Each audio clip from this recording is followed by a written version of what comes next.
முதற்கண் வணக்கத்தை தெரிவித்துக் கொள்கிறேன்.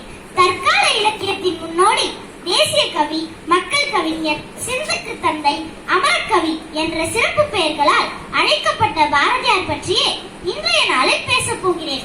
மகாகவி பாரதியார் 1882 ஆண்டு டிசம்பர் மாதம் 11ஆம் நாள் எட்டயபுரத்தில் பிறந்தார். இவரது பெற்றோர் சின்னசுவாமி ஐயர் மற்றும் லக்குமி அம்மாள் ஆவர். இவரது இயற்பெயர் சுப்பிரமணியம் என்றிருந்தாலும் சுப்பையா என்றே அழைக்கப்பட்டு வந்தார். இவர் தன்னுடைய நாட்டை நினைத்து பெருமை கொண்டதோடு மட்டுமல்லாமல் அதனது எதிர்காலம் பற்றியும் சிறப்பித்து பல கவிதைகளை படைத்தார். வந்தே மாதரம் என்போம், எங்கள் மாநில தாயை வணங்குது என்போம் என பல கவிதைகளை தனது நாட்டை பற்றி படைத்தவர் ஆவார்.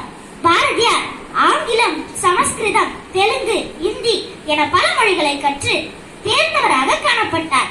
இவ்வாறான மொழிகளை இவர் தமிழ் மொழியுடன் ஒப்பிட்டு பார்த்தபோது தமிழ் மொழியே சிறப்பு மிக்க மொழி என்பதனை உணர்ந்து தமிழ் மொழி பற்றி பல கவிதைகளை படைத்தார்.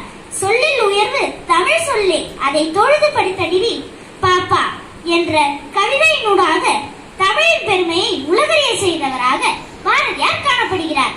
இவர் 1921ஆம் ஆண்டு செப்டம்பர் 11ஆம் நாள் இந்த உலகை விட்டு மறைந்தாலும் இன்றும் அனைத்து தமிழர்களின் மனதிலும்